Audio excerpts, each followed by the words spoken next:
This is chaos magic, Wanda. And that makes you the Scarlet Witch.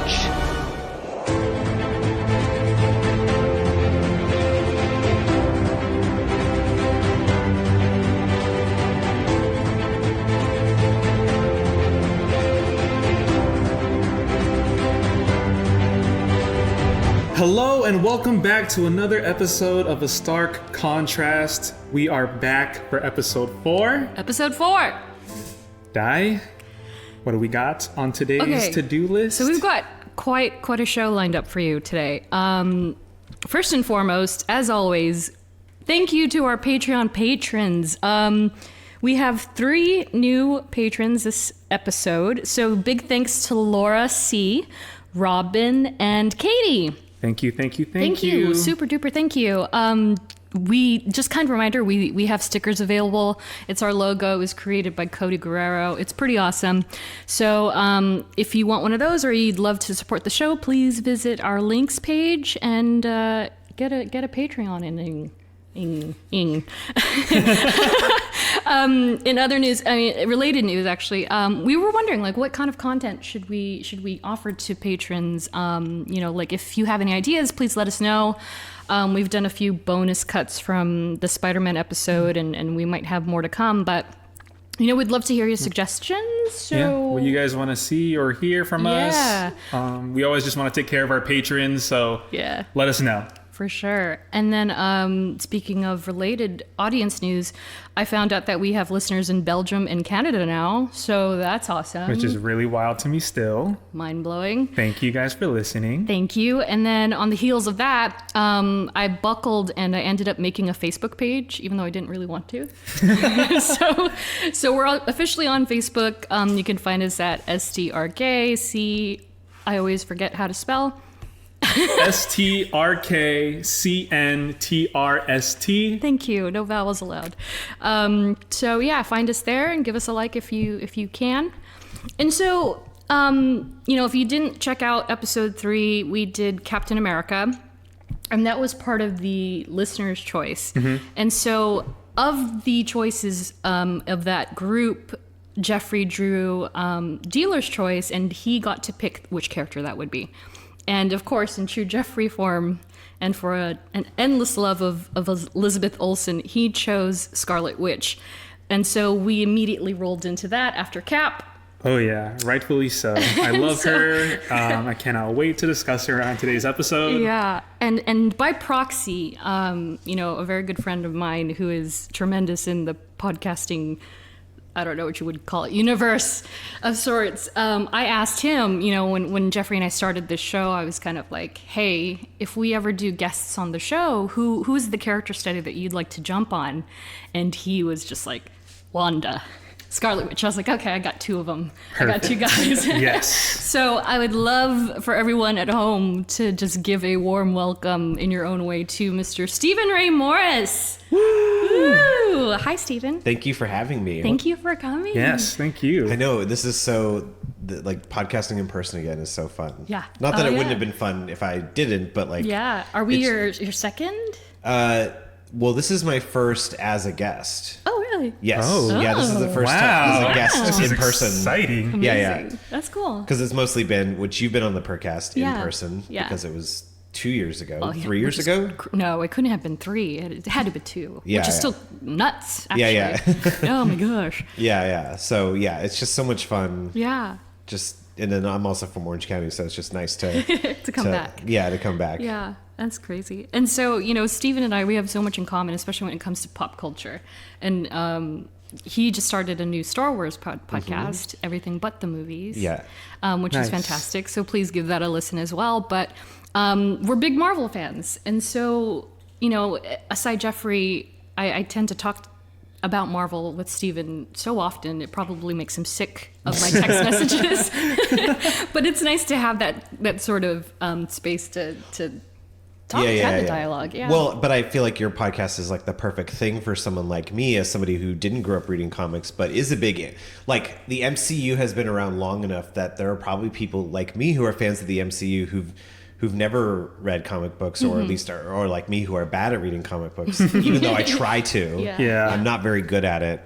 But yeah, it's like we live in a time now where there is MCU fans who like, I mean, specifically with our hero today, like it's like once you find out the stories that are like, you know, the amount of history, it's just like, whoa, like I'm sure there's so many people who are diving, like how many people bought House of M because of WandaVision? Exactly. You know, Yes, stuff like exactly. that. We were just discussing that before you came here. Yeah. And it's true. And you know, for my notes alone, I was telling Geoffrey, like, there's so much to Wanda in particular. There's, you know, we always say this on, you know, for the other characters, that there's decades worth of lore that you kind of have to sift through and kind of, you know, every little nuance is important in some way. And especially in the MCU, because they're just riddled with Easter eggs, like every which way. And, you know, I'm sure when people were like, wait, this was actually something from the comics, when they, you know, watched WandaVision, they were probably like, well, no way. But then people who are familiar with it were like, House of M, like House of M, you know, and then I know that was what I thought first and foremost, especially when, I don't know if it was a breakdown video or somebody just made stills of the trailer and they showed the wine bottle with the M on it and everyone's like, it's House of M. I was like, it's such a tiny thing, but also maybe, like, and it ended up being, you know, kind of. I mean, when I was watching WandaVision, there's definitely moments where I was just like, this is probably something big, like a big comic book reference, but I didn't know. And that's every time I didn't know anything, I texted Di. I was like, Di, what does this mean? Like, I know this is bigger than it's supposed to be. Like, for an example, was definitely White Vision. I didn't know how significant that was, but I knew it meant a lot. So I'm like, what is this? And then obviously thanks to Twitterverse and all the comic book people on Twitter, they were like, oh my God, that's White Vision. And I was just like, oh, this is a thing. It's a thing, I didn't know that was a thing, but good to know. Well, and it almost seems too where it's like, I mean, it is, every character in the MCU has like such a rich history, and it must be interesting for like people who are viewing it for the first time, where you're like, oh, here's this side character, and then she gets like the fact that they're getting their own shows now. It's like obviously like a character like Scarlet Witch deserves that because she's been a main character in the comics. But like for somebody who's only seen, you know, a couple Avengers, Marvel movies, you don't know that these characters have the like enough to fill TV shows and movies and stuff. Right. I feel like it must be very cool. Like to me, it's very cool because again, like, I loved Scarlet Witch from day one, but I didn't really know any of all this either. So it was like cool. I rooted for the right team. Because like I didn't realize, like I just liked Scarlet Witch as a character in Age of Ultron. I didn't know that she was going to become all this stuff. Like, and that she had so much behind her that they were going to eventually like roll into. Also, because they hinted at it. Yeah, they hinted at it. She has so much baggage, and then the WandaVision just unraveled everything about her, and it was like, wow, there's so much to this character that we didn't know. And it was just amazing to see. And all the more reason why she deserved like a series of sorts, you know. And everyone the dialogue now is like, oh, so and so deserves a movie, so and so deserves a movie, and it's like, no, actually they deserve a series, because the series allows you to really dive into the stories, flesh it out in an episodic sort of way where they're getting a full-on hour each week, and a total of 10 or 8 in, you know, Falcon and Winter Soldier territory, where you're just like, that's way better than a movie, if you ask me. And even then, it's still almost not enough, because you're left like unsatiated. You're like, no, I want some more. Well, I wonder now, because we have been without a MCU film for a year and a half, almost a year and a half, 2 years. That it's like, I wonder how audiences are going to react to seeing like, you know, between Black Widow and Shang-Chi and Eternals, like, oh, we're only getting an hour and a half with these people. Like, what the hell? What a ripoff, you know? Like, I think too, and this is off topic for just a half second, but like, because I've been podcasting about it this weekend, the new Jurassic World Camp Cretaceous show, within like Jurassic Park has had 5 movies, so that's what, like 5 times 2, you know, 10 hours of content. Well, the show Camp Cretaceous in 6 months has already made 26 episodes. Oh my God! Divided by 2, like 20 minutes, like over 12 hours of new Jurassic content and lore within the last 6-7 months. It's just I'm curious how people are going to react to like seeing movies again, where things are only 2 hours, only an hour and a half. Especially Marvel movies, and you know how like crowds are always invested in. So the investment is so like, it's crazy. Okay, so before we get too much further into this, as I always kind of mention in every episode, Geoffrey and I, we're not experts. We don't claim to be, like the trailer suggested, like the episode suggests. We're just a couple of nerds that are having these discussions and sort of, riffing on about the lore that exists both in the MCU and from comic books. And so we hope that you enjoy what we have to offer today. And so I guess we're going to dive into Wanda. Let's do it. But, actually before that, Steven. Yeah. What was your first introduction into comics or Marvel? Well, with comics, I mean, really the first comics I ever had were Star Wars. Star Wars, I think, because it came with the Shadows of the Empire toys. Like, if you bought like this attack pack with Boba Fett and IG-88, you would get a comic to go with it. X-Men did the same thing. Oh, really? Yeah, they did the same thing. And it was because they were Kenner. I think they were Kenner toys Kenner, or something. Yeah. And so they had that card that had the 6-inch figure and then the comic book. Yeah. But nice. I wasn't good at reading comics as a kid because I think I was such a it was the kind of thing where like my dad would make me like read for 2 hours every Sunday, or here you have to read this classic book before you can do anything else. But when I read comics, I was like, and even nowadays, like I keep skipping the pictures. I just read the text. I'm like, why did I finish this graphic novel in an hour? It's like, because you didn't look at the pictures. So I'm constantly having to go back and reread stuff. So like, I never really got Marvel comics or anything growing up. It really was like Star Wars and Jurassic Park. I mean, Jurassic Park had a Kenner or Topps run. I guess were they published by Topps? Aren't you recollecting them now? I'm trying to start collecting them because I want to get more into comic books. But and then it really wasn't until Scott Pilgrim where I tried to give comics in graphic novels because that was it was the heyday of, I feel like when Scott Pilgrim came out, it was the heyday of manga at Borders. It was that era of so many people. When I was in college, it was just everyone was at Borders, reading manga, reading comics, and Scott Pilgrim, I think, helped popularize it a little bit for Western audiences or whatever. And then when I moved to LA, I started going to a comedy show at Meltdown. So what was really smart, Kumail Nanjiani was going to be in Eternals. He hosted, him and Jonah Ray hosted a comedy show together that I went to for 4 years. So every Wednesday I was at Meltdown Comics, and their producer, Emily Gordon, who's incredible, who I look up to, she had a great idea as the producer of a comedy show. Because the show was getting so popular, the drop-ins were insane. And so, as a regular, you want to sit in the front and you wanted to guarantee that you got a good spot so you didn't stand in the back of the bonus space or whatever. So she basically was if you buy something from the store, you get to go in first. Nice. And it was just that's why she's a genius. But so basically I just started buying comics because of so it was just kind of this thing of as the MCU is growing, 2012 was when Avengers came out. The first Avengers, yes. Yeah, or the first, expert. Timeline expert over here. But so it was that thing of I would just constantly kind of look at okay, because I'm not as familiar with comics, it was just usually looking at things that's how I got into Miss Marvel, because that was when a run was going, and some Star Wars stuff here or there. But that's kind of when I started reading it. It's very sad though, because when my ex and I broke up, we had to split out that comic collection. Oh no! So, oh my gosh! Yeah. Ouch. So I think that's my nightmare. Came out okay, but it was that and the Meltdown posters. Those were the things that we just split up. But I'm truly just spending, because you'd also go an hour and a half early. Before, so get off of work and then drive to Meltdown Comics every Wednesday. So it was okay. Well, and then comics you could just read in line. And it was New Comic Book Wednesday too. So that was another thing. So you'd get all the new books. Yeah. So that was the push. But it truly. I mean, part of getting into comics was. Because I wanted to get front of the line for this comedy show. But that's awesome. Yeah, that was basically my intro. And then because also that was when the MCU was really ramping up in that way of connecting everything. It was kind of the perfect synergy. That's awesome. Do you have a favorite Marvel character?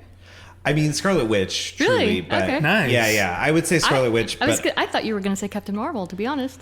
I really did like Captain Marvel. I just don't think as far as MCU goes, there hasn't been enough of her yet to quite like solidify her. I definitely like rocked my like the Miss Marvel style version of her tee like all for a while. There was like a year I wore that shirt all the time. You're one of the only people that I know that likes Captain Marvel. Yeah. Isn't she kind of like Tony Stark in the comics? Like she's more of a She is. Yeah, or like Earth's Mightiest Heroes. I watched that whole animation.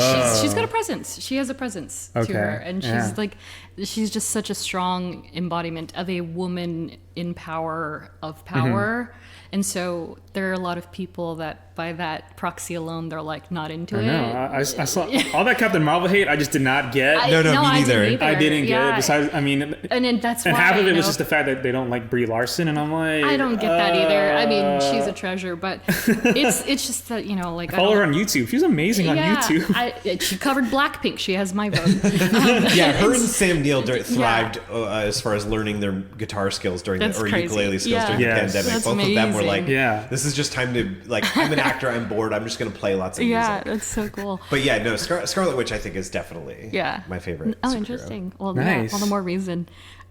So she was created in 1964 by the man Stan the Man Lee, as well as Jack King Kirby, and she first appeared in X-Men #4. So back in the day, comic books were very sequential in that they dropped every month. Right. It changed significantly in this last year or 2 years because digital is taking over. Publications aren't printing as much. And so sometimes you can't even rely on a book to drop within 2 or 3 months now. Like there's this whole fiasco back in the day with a run that Kevin Smith wrote for Black Cat, and there was a period. I think the last issue didn't come out for 2 years for some. But they kept the numbering. Because they had to conclude that story, and it was so crazy. And I remember like being in the thicket of it. But back in the day, comics were every month, every single month, sometimes two a month if you were lucky. And that's not including like the subtitles and all of that, the arcs that were matching up. And so X-Men #4, so that was the 4th issue. 4 months into X-Men, they threw in the Maximoff twins. And so they were in it real early. And if you've seen the cover, it's like Magneto, and then the X-Men are like feuding off with them, and then Scarlet Witch is there and Quicksilver is next to her. But there's a funny thing when it comes to comic books of this era, like the Silver Age in particular. The colorists for covers were always on par with the interiors, and so I believe her suit on the cover is green. Oh, interesting. Yeah, so they just kind of very interesting. They just messed up a bit, but and it's funny because she's the Scarlet Witch. Yeah, exactly.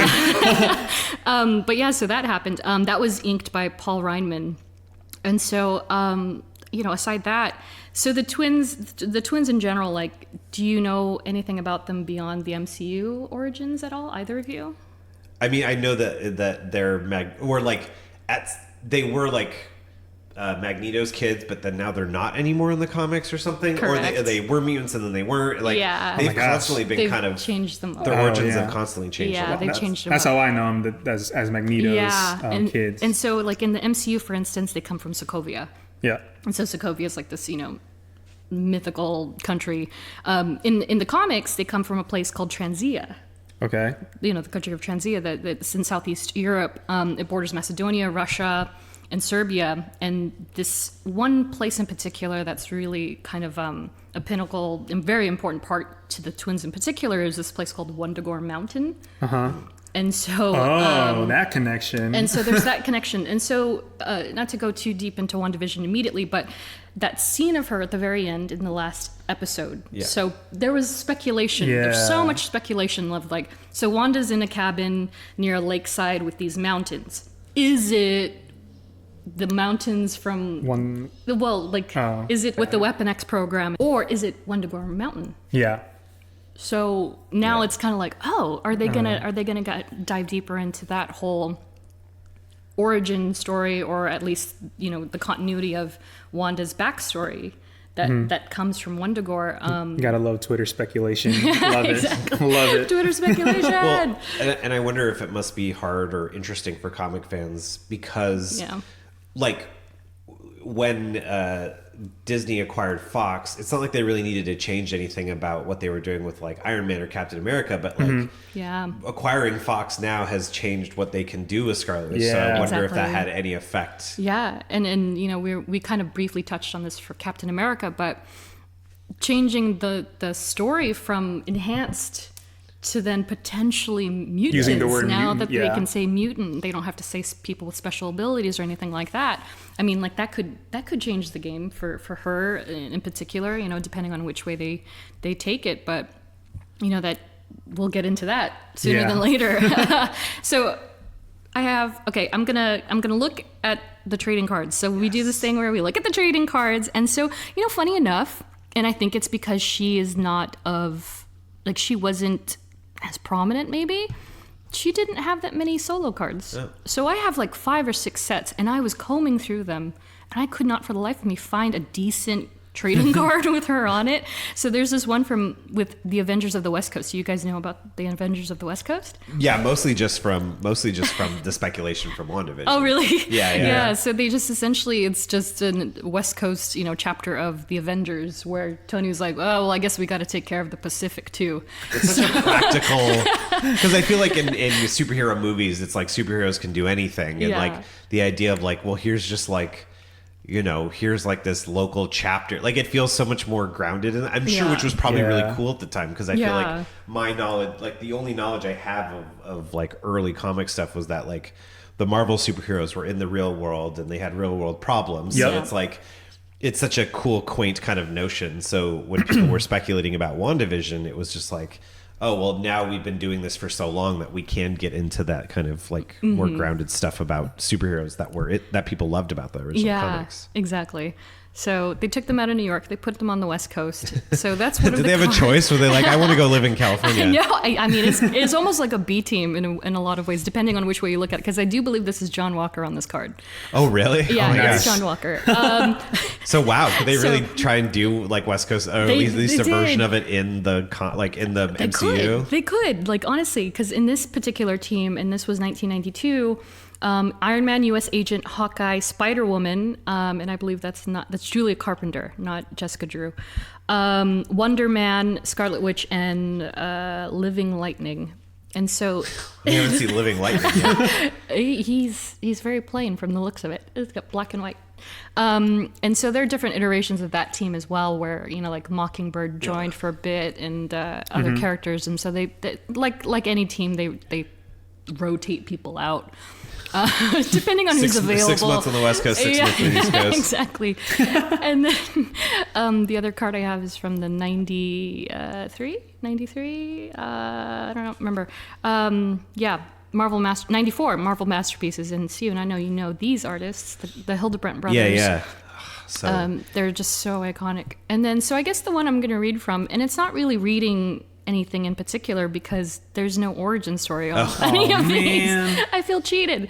But on the power scale of 1 to 5, apparently Scarlet Witch rates 2 in stamina. Oh, okay. I was gonna be like, wait, what? Okay. Yeah. Okay. 2 in intelligence. Interesting. Which I'm like, below what? Okay. Okay. 5 in mental powers. All right. Rightfully so. Wait, but why two in intelligence and mental powers? Those are kind of hand in hand, right? I don't know, man. Wow. And then 3 in energy projection. And so, and it has her origin. 3 in energy projection? Yeah. They were kind of tough on her on this one. But again, this is 1993. You know, she's come a long way since then. Oh, yeah. And then there's this Marvel rule of 5. So, you know, not many people follow it, let alone know about it, but it's every 5 years for us is 1 year in canon. Oh, so that's why they don't age and all that funny stuff. They gotta keep, because if they age with the times, exactly. it would be like, oh my god. Because we're obviously gonna. Cap is like 300 years old at this point, then. And so we're gonna cover X-Men later on down the line, but like essentially in the current timeline, X-Men are essentially immortal at this point. They have officially been given this like uploading system where they download the memories and they just create a new body, and boom, you lost Rogue. Well, she'll be back in 4 days. And so they have to figure out these ways of like immortalizing the characters, and so that was kind of like the cheat system of like, oh wait, no, it hasn't been 5 years, it's only been 1. Wow. Yeah. And so, but then you think about it in issue scope. Yeah. You're like, so you're telling me they had Infinity War and this and that in 7 months? And it's yeah. Okay. It's one of those. Okay, so pop quiz for you both. Oh no. Okay, this is fun. These ones give me all the time. And so this one is MCU based. Okay. Okay, and it's multiple choice. I chose MCU questions this time because I felt like I was grilling Geoffrey too hard. Okay, so take you back to Age of Ultron, or even Winter Soldier if you want. Who was the head of the facility where the Maximoff twins were being held? Was it Arnim Zola, Johann Schmidt, Nice. Silver Sablinova, or Wolfgang von Strucker? Wait, do we have to buzz in? Sure. Well, I think we both know the answer. Steven? I forget what the letter is. D, I guess. Baron von Strucker. Okay. Geoffrey? Strucker. Okay, that was too easy. It was von Strucker, who was portrayed by Thomas Kretschmann in the MCU. Yeah, so I was see, this is why I choose comic book questions. See, tweens. They're not to rate. The tweens. So That was really good. He has this like incredible way of quoting people from. Oh God, I can't get over I'm it. going to surrender. Well, I mean, that movie did get a lot of life again because Disney Plus was recommending it after every episode. Yeah. Smart. Those guys are smart. Because remember when that movie smart. came out, people were like, "Oh, this movie was like not that great for an Avengers movie." No. Or was it Avengers? It was Avengers. Yeah. But I'm like, now you watch it, you're like, "Oh my god, I love it." Well, I remember when I did the. I think it was it Civil War? I did a movie marathon, and we went through all of the Avenger films, and I remember thinking, I'm gonna sleep during Age of Ultron because like I don't know if I can handle, and it was like it was the El Capitan, and so those seats are not comfortable. Oh my god, I saw Infinity War. Yeah, at the El Capitan. They hurt. Oh my. They hurt. And so I sat through the Avengers. I think it was for Endgame maybe. I sat through all the movies, and I was planning to fall asleep during Age of Ultron, and then I just like watched on review. You're kind of like, actually, it's not that bad. It's a solid. It's not that bad. It really isn't. Yeah. I do miss Pietro still to this day though. Yeah. I mean, I think it helps that they've kind of positioned it more as like, because Avengers is kind of like its own thing. It's like an origin movie, and then it's like if you think of Age of Ultron as the first chapter of, like Ultron, Civil War, Infinity War, and Endgame, and it almost like works better like that because it's like, well, it's not the Avengers they start the movie together, they fall apart, and then they come back together. Like, so it almost works more in that sense. Like if you don't include the original Avengers as part of like the viewing or whatever. Yeah. Do you remember your first reaction to seeing them at the end in the end credits of Winter Soldier? Either of you? Oh, well, no, I thought it was awesome. I mean, I thought it was cool. It's like... Did it immediately connect with you did you know the character at all at that point? No, I don't think because that's the thing. Like, I love following movies, but some movies I like avoid set photos and stuff, and I just watch the trailers. Oh boy, right here. But then other movies, I see everything, stuff with like Jurassic, or I do a thing where like I will keep up with something right until like a month before, like with Jurassic stuff, like obviously because I do a podcast about it. So like with Fallen Kingdom, I like, I don't read like super Reddit leaks or script leaks, but like anything that's official, and then like rumors and conversation and stuff. But with all the Marvel movies, because I wasn't a comics person, like I basically just watched the trailers and maybe saw a few set photos and stuff. So I didn't really know anything about it. Yeah. So I just was like, this is cool. And then I think because of like the imagery of like toys and that kind of stuff. So I think I just saw Scarlet Witch from afar and was like, oh, this character is intriguing. Yeah. Same. I think I remember seeing that post-credit scene. I was just like, who are these people? I think I definitely got who Quicksilver was because it was pretty obvious, but I did not know. So you knew who Quicksilver was, though? I think I had like an idea of it. Yeah. But when it comes to Scarlet Witch, I was just like, she moves things with her mind. cool. She looks powerful. Yeah. Because I was thinking about this earlier today, and I was like, I can't even recall if they did like the casting reveal of like, Elizabeth Olsen is, and I don't remember seeing any of that. I don't think they did. I don't think right? they did. Yeah, and that was a complete surprise. Yeah, and so like during the midnight or for showing, and they popped up, I was like, oh, because I knew immediately. Well, yeah, you knew who they were. I knew who they were, and I was like, holy crap, they're bringing the Maximoff twins in. But it was also like stacked in between the whole Fox thing, so I was like, what does this mean? How are they doing this? How are they able to do this? Yeah, and so it was interesting, it's been interesting to see them kind of come up from that 30-second cameo, and then straight into Age of Ultron, then to Civil War, and then everything, and then now we have what's his name? What is it? Ralph Boner. Ralph Boner. Well, I was going to say, I also feel like, and I wonder, like, the sort of the contrast between, because I feel like when they finally revealed Wanda, and it was like, well, she's the most powerful like person, as like, I feel like that was a big selling point, but because they were so far from that at the start, it was just like, this person's supposed to be the most powerful person in the MCU, the most powerful person, or most powerful person in the Marvel universe. So you were just like, the humble origins. I mean, they were truly the most humble of origins for a character. Yeah. So to me, that also was like intriguing. So it was like this bit of like comic like flourish, and you're just like, oh, well, that's so different from what we're seeing now. Like I wanna, like I'm gonna like follow this person and see where they take it. Exactly. And so, like, speaking of her powers, she's like she's a mastery of magic, and she has these. The reality warping is a big one. Of course, like we mentioned, she's got the telekinesis, and she's got all these crazy powers. And so we had a listener comment who said nothing more than, Wanda is a bad bitch with a heart. And so thank you to Marissa Dorame for that on Instagram. Oh my God, that's my coworker. Oh, is it? Oh my God. She commented on nice. Yeah, she did. Hey, Marissa. Hey. So yeah.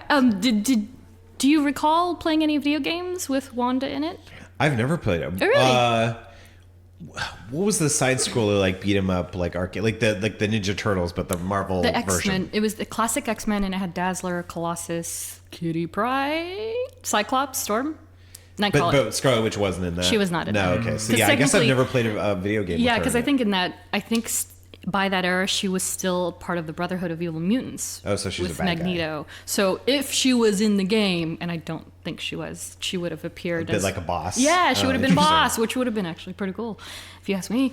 I was trying to think back on any games that she may have been in, and I think she's only been in like mobile games at least recently. Yeah, like I think she's in multiple.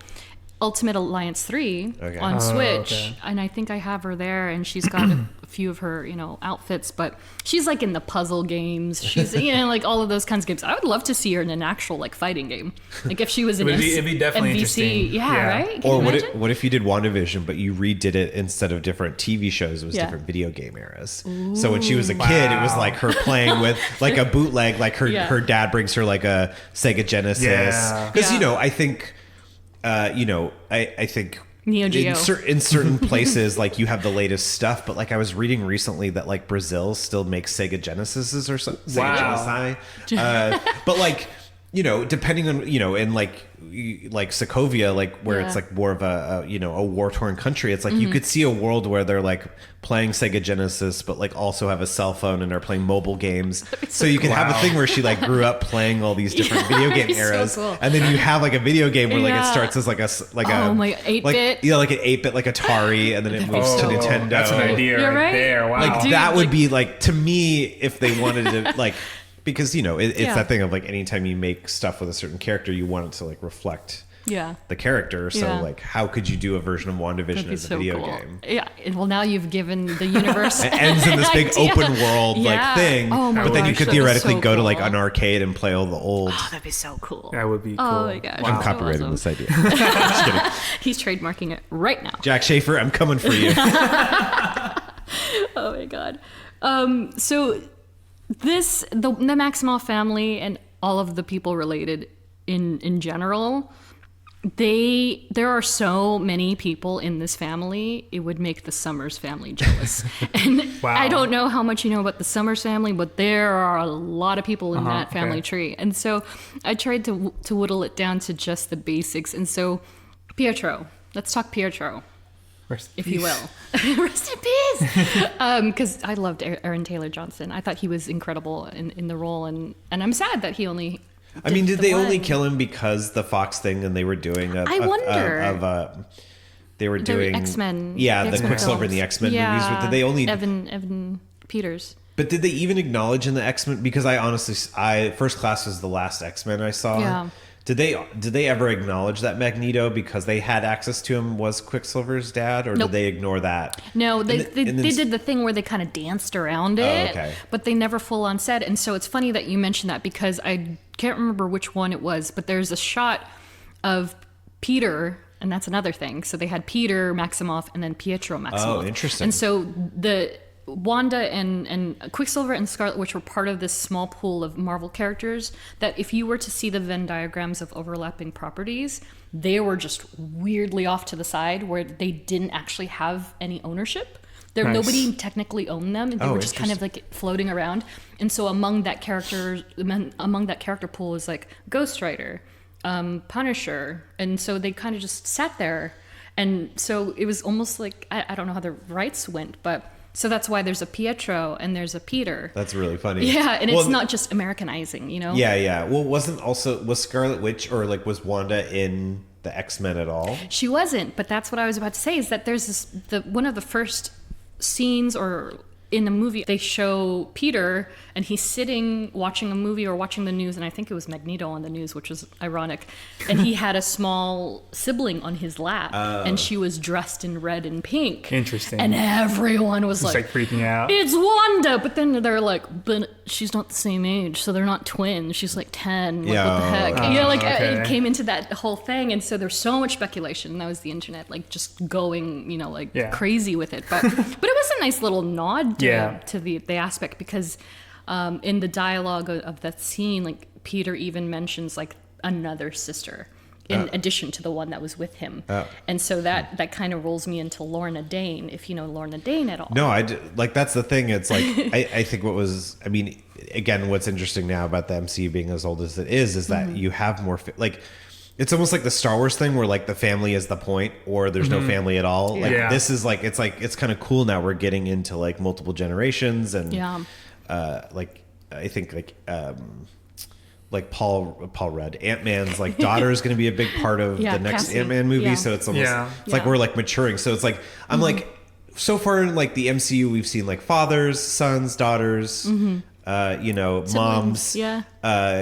But when are we getting like cousins and nephews? You know what I mean? And like we're getting a cousin with She-Hulk, with Tatiana Maslany playing Bruce Banner's cousin. Jennifer Walters. Thank you. But it's just to me, it's like, it's always very like, it's always very fraught of like parents and kids, but it's like, when are we getting like cousins and nephews and aunts and uncles and stuff? Yeah. And so Lorna in particular, she's the mistress of magnetism. You've probably seen a picture of her. Wow, that's a great superhero. Also, that's a great name. Polaris. Her name is Polaris, and so she's very much like, she comes from that lineage, because like she has his powers. Essentially, she has his powers, but she is a half sister, so she has a different last name, different mom. Okay. But like you mentioned before, they've kind of futzed around with the twins and their parentage. So.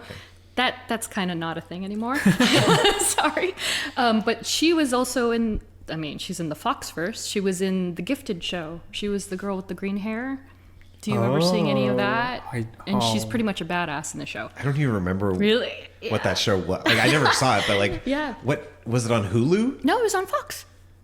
Wait, The Gifted. Oh, The Gifted was the with the guy they were like from on True the Blood. run, right? Yeah. Okay, I remember that. And then the family ended up being superhuman, and it was during the Mutant Registration Act and all that kind of stuff. And so she was in that show, and she was kind of like the anti-hero and bad girl personality, who made jokes about the father that they couldn't ever bring on the show. Yeah, they couldn't name, So I wonder, like with all that said, like I wonder if the acquisition has really changed course, like you said. Like, is that officially changing the way that they're going to evolve the characters versus what they were originally going to do?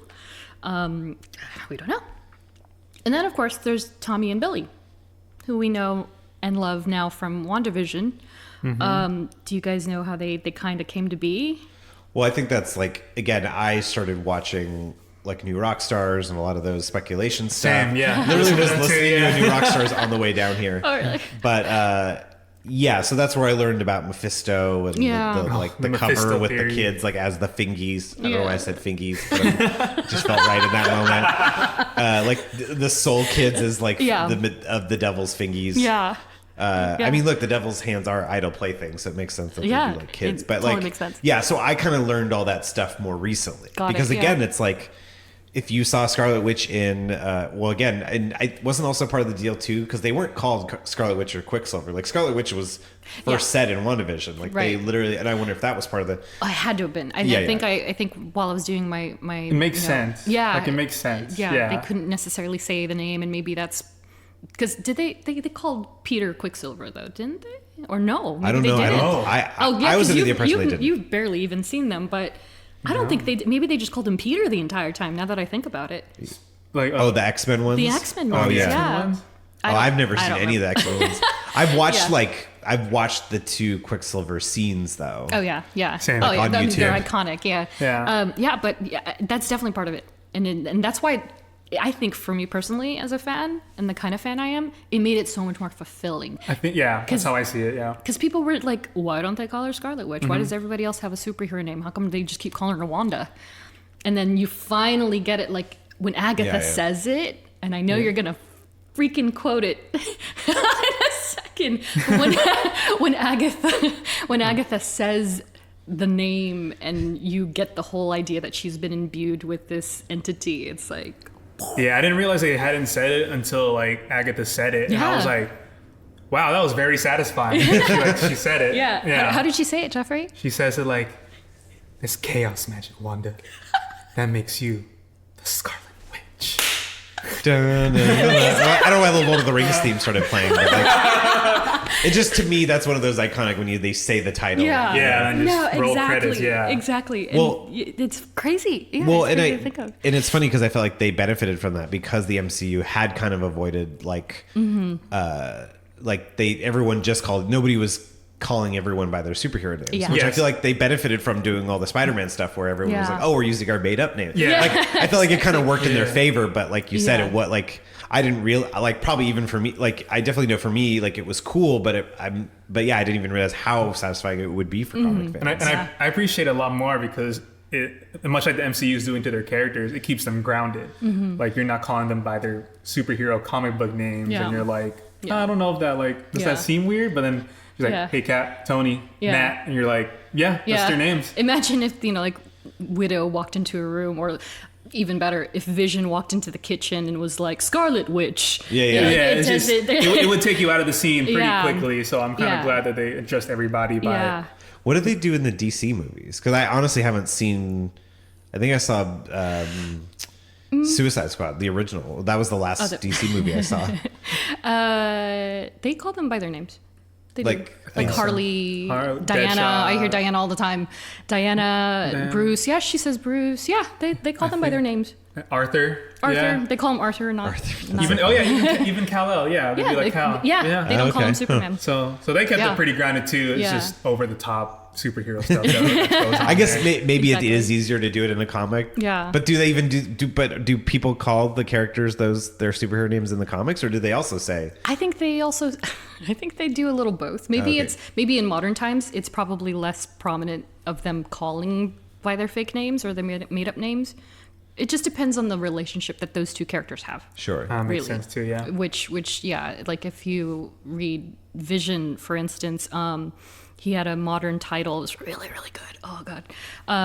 And if he ever gets a spin-off show, they should base it off of that comic, and I should look up the writer. But, the relationships in there, they call each other Wanda and Viz. Like, not even Vision. He's Viz, like he is in the show, which is cute because it's endearing and short and all that stuff.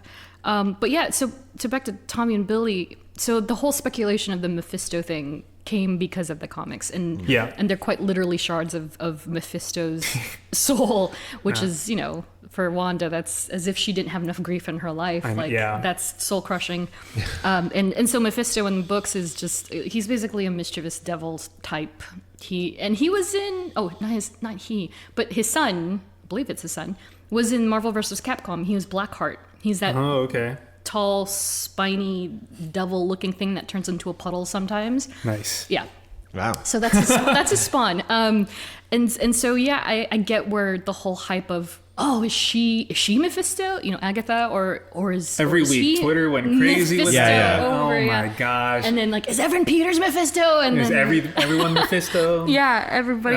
And then there was no Mephisto. Not at all. Credits to the writers for just straying away from that storyline. Exactly. And then we're gonna roll into Magneto, because why not? So like I mentioned before, they appear with Magneto in their very first book. He's essentially, at that point, he's the leader of the Brotherhood of the Evil Mutants. He's just here to wreak havoc and go against the X-Men. And so the twins were kind of in it, like, almost confusedly, because they were like, we don't agree with your ideas, but we're going to follow this man. And then he started saying that he was their father. Oh, like, you're my children. And they were like, okay. Oh. And so, they kind of just went with it.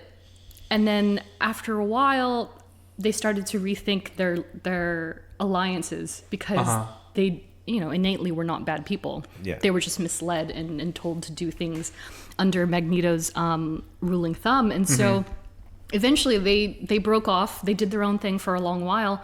And then Cap, being Cap, was like, hey, why don't you join the Avengers? Of course. And then they jumped ship and they went over to the Avengers Tower. And that's how they became part of that whole thing.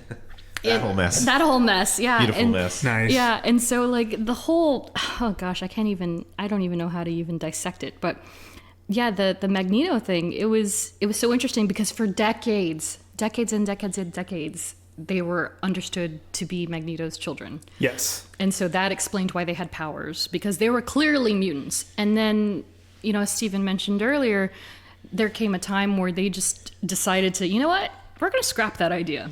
And we're going to concentrate more on the genetic side, which is also what we kind of see in the movies. Yeah. So they're more of genetic anomalies than they were born with these talents and such. And so that all takes place in Wundagore Mountain, and that's again that's the whole WandaVision did suggest that Wanda was born with those powers. The powers, and the stone just because enhanced of her mother too, right? Yeah. So now it's like, oh. Yeah. And now, do you think that is more of a power thing or a sorcerer lineage thing? It's very tough because you think of the Wiccan, sort of. Yeah. And now she's going to be in Doctor Strange too. And she's going to be in Doctor Strange. Is she a sorcerer? Is she just... Yeah, I don't know. Yeah. I'm very curious to see where her story continues, because when WandaVision ended, we now know, like, oh, she is powerful. Yeah, absolutely. So we don't know the limit to her powers. And obviously with her reading the Darkhold at the end, spoiler alert. So who knows? And she's learning that on her own. Yeah, exactly. So who knows where that ties into Doctor Strange? And... Here's a question for you: Do you think that WandaVision is the last that we'll see of the House of M effect, or do you think that it's going to continue or even get crazier in Doctor Strange 2? Well, yeah, I guess it's because again the speculation said that we were going to see all this stuff in WandaVision, which we didn't see any of it, obviously. So it's like, I almost imagine, and well, it's interesting because I just saw like. That Benedict Cumberbatch was supposed to be in WandaVision, and they scrapped all of his stuff that was going to be in it because they obviously said they didn't want it to overshadow or anything like that. But it almost makes me think that because again, it's like it's just that thing of like we want to see the thing, and I wonder because it's Doctor Strange too, and Wanda's going to be like it's one of those things where I'm like, how much of a co-star is she going to be in it? So I wonder if they're just gonna jump ahead, so the thing opens like with House of M, and that because it's like since they didn't do any of it in WandaVision, are they just gonna and because it's a movie, so like more people are going to see it. So are they just going to open up with her? And it's like, but I mean, also it's that thing of like, would they reveal Magneto like right off the like right at this, like it just feels like that would be so much. So it's almost like, what is the story of Wanda in Doctor Strange 2? Because otherwise I feel like isn't that movie going to be about like everyone helping her find reality again? So it's like, are we just not even going to see it at all? But then who was the reported villain? I saw like Shumagorath. Yeah, so I saw that. So it's like, okay, so where is this story ultimately gonna go? Like, is Wanda gonna play like a role like Tony did in Civil War, or is this like a jump off point for her? We're such industry of like, we're like very practical. Like, how many days is she shooting? Like that gives me an idea. She was like, in London for a very long time. Geoffrey knows. She was in London. But that's Geoffrey what I mean. knows. Like, it just, to me, it's like I'm the type of speculating person where it's like I have to like, because of just working in the industry and then also just growing up. Like I didn't realize there aren't people who read like Collider or IO9 every day. Like there aren't people that follow movie news, like, or this kind of stuff. And so for me, it's like speculating for me is very much like based on like, like how long is somebody in there for, like that kind of thing. So like if Wanda is like a co-star of Doctor Strange 2, that makes me more hopeful for, those kind of things like House of M or whatever. But if it is just, she's like, I'm trying to think of the equivalent of like what it would be like, where if somebody's only in like the first half of the movie. Peter Parker. Because in Civil War. Like they introduced him, he did his thing, and then he bounced. Or even more of like, or I would almost wonder if maybe she's more of like a Chadwick Boseman like level in Civil War. Where like he gets a little, because Spider-Man's like he gets one or two scenes and then he's fighting. Black Panther. Whereas Black Panther, he had, like the death of his father. Like there was more he had meat his to own that story in Civil War. Like I would almost like, to me that would be really cool if Elizabeth Olsen had that level of, because it would also be unsatisfying if she was only like in the beginning or at the very end or something. Just like a little. Like I hope she has like her role goes all the way to at least the second act, maybe like a little bit of the third act, but it's still at the end of the day a Doctor Strange movie, much like how Civil War was a Captain America movie. So you can't stray too far from that storyline, else it's going to be like, this is just an Avengers movie now. Especially given its multiverse. Yes, exactly. God knows who's going to show up. Well, it seems like every movie is going to be an Avengers movie from now on, because I forgot that they cast America Chavez. That character is going to be in Doctor Strange. So it's like, oh, well, but that's what I mean. It's like, and I feel like, again, this is such a like quick side tangent, but it's like when people are complaining there are too many characters, it's like, well, because we're not used to this formula where it's like you have all these people who are main characters in other movies, but but what I think is cool is that they can be a side character or a smaller character in another movie. It's like a TV show, where it's like not every character is the main character. Like a show like Mad Men or something, like some seasons feature another characters more prominently than others. So it's like, I love that we could get Wanda in Doctor Strange and maybe she's important for like 2/3 of the movie, but then she can go away and then do something else. It's like, then he can focus on his own like continuing storyline. It's kind of like I mean, like how Black Widow has been utilized throughout the MCU, where she can be like co-star for a little bit and then maybe just show up for a little bit here. Like I don't know, I love that stuff. Credits to Marvel Studios for allowing that to do that. Well, and even the actors being like, I'm totally fine just showing up for a couple minutes in this movie, being a star here, and then showing up for a couple minutes here. And like, I mean, even getting Chris Evans to just do that video at the end of Spider-Man. Like that just, to me, it just brings so much texture to this stuff. Yeah, where it's like, absolutely. I feel like, I mean, I wonder as a comic fan, is this like, does that make the MCU, or is that another reason why the MCU is as rewarding as it could be? Because I feel like if it wasn't as successful, it's like we wouldn't get those kind of things. Right. Yeah. 100%. For me personally, I feel like I'm the kind of fan that's just like, I'm just happy to see some semblance of something that, even if they don't go full on with that concept. And the Halloween episode of WandaVision is a great example. Like, I didn't need to have Elizabeth in the red and pink suit at all times. Like, I have the pop of it right there, just because I love it so much. But like whereas there were fans that were like, "Where's her headpiece? Why isn't she wearing a wimple? Why isn't she wearing this? Why is that what it's called? It's called a wimple. A wimple. Yeah. And, well, that was the OG one where she had. It was kind of like this crown, but it also came down. Oh, okay. And it came down under her chin, and then they kind of cut that part out, and they just left the crown part. And so like people were complaining like they didn't get that suit, and I was like, did you learn nothing from X-Men? And so and so like seeing things like that, and or just these little nuances of them pulling material from the books, like that's so satisfying to me. And I don't think I complain about it like some other fans might, where they're just like, oh, Civil War, there were no X-Men, it's not Civil War, you know? Whereas I was like, Civil War, okay, cool, I recognize that name, I know that story. It wasn't the same story, but it was cool to see their version of it. You know, I mean, the idea that in WandaVision, in the first couple episodes, we get characters from Age of Ultron, from Thor, a grown-up version of a character from Captain Marvel, utilizing things mentioned in Spider-Man. Like it's like the fact that all Jimmy Woo, Jimmy and Ant-Man as well too. Yeah. The fact that like all of those things, it's like it's just such a nice cocktail of like everything that I think that's why the MCU has been so successful. Yeah, and it's funny because that kind of even. And this makes me hopeful for the return of characters like Jessica Jones and Daredevil, because there's this kind of deep cut from somebody on Tumblr that the Netflix universe, of course, and I think that's Earth 19999 or something. But so they're all technically parallel universes still. But there's a throwback, and they, you know, again, like Jimmy Woo, for instance, like you bring him back from Ant-Man and now he's in WandaVision. And so they have these characters that are recurring, you know, like presences in different stories, but they're all the same story overall. But in Netflix, so they kind of toyed with that too, which I'm actually very impressed by. And so there's this line that the Purple Man says to Jessica Jones, and he's like, you know, he's trying to coerce her back onto his side. His power is persuasion.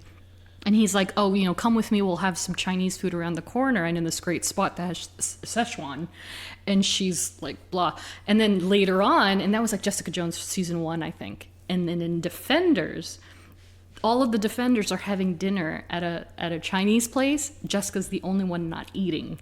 And then they threw it back, and I was like, oh my God. Well, that's why, like, it's so crazy. When there was speculation about Falcon and Winter Soldier, or Falcon and Winter Soldier, of like the idea that there's that they're not evil, I guess, but they're like the Flag Smashers. No, what's the team?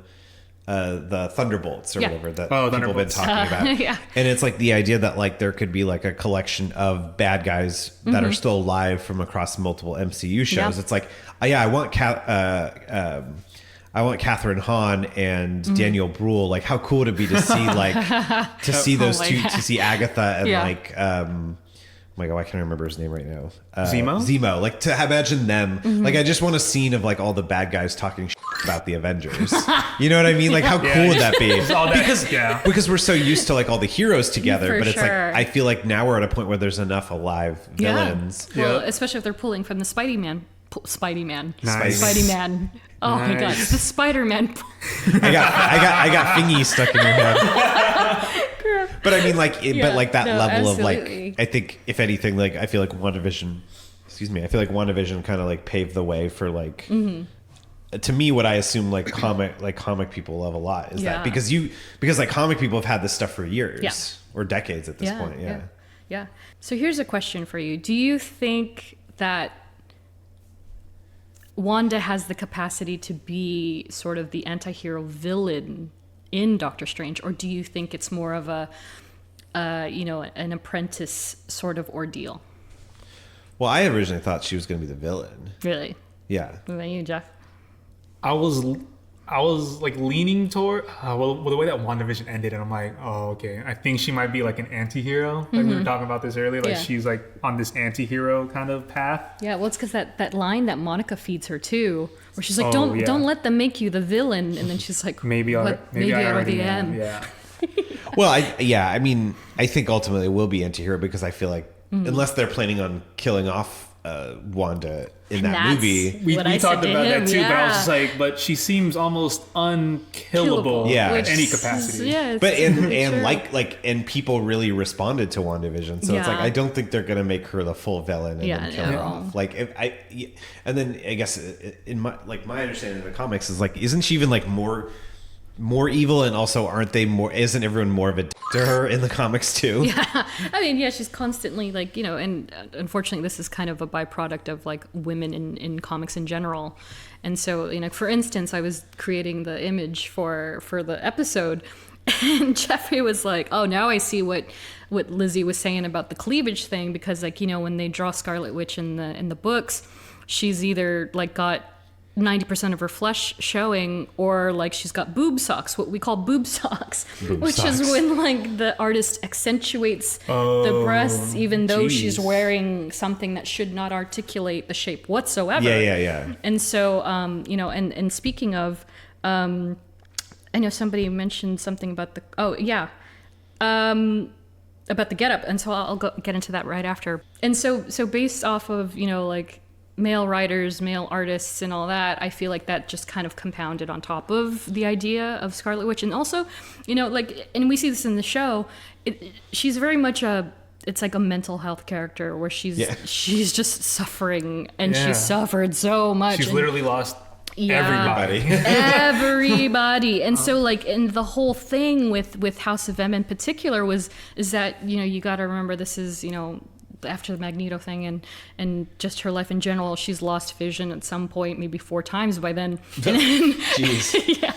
Oh And then the toaster always, and then she loses her children, and the children are part of Vision, and so that whole thing, and so she decimates like mutants. She's just like, no more. No more. Yeah. And so, and it's all based on the fact that she's just been she's lived nothing but traumatic events over and over again. And I almost feel like the MCU, like, it's almost like a 10th fold, because she lost her brother. She didn't lose her brother in the comics, and Pietro's still running around being a jerk. So, and so it's so sad to see it visually too. I was just like, and I said this to many people, I was like, every week it made me cry.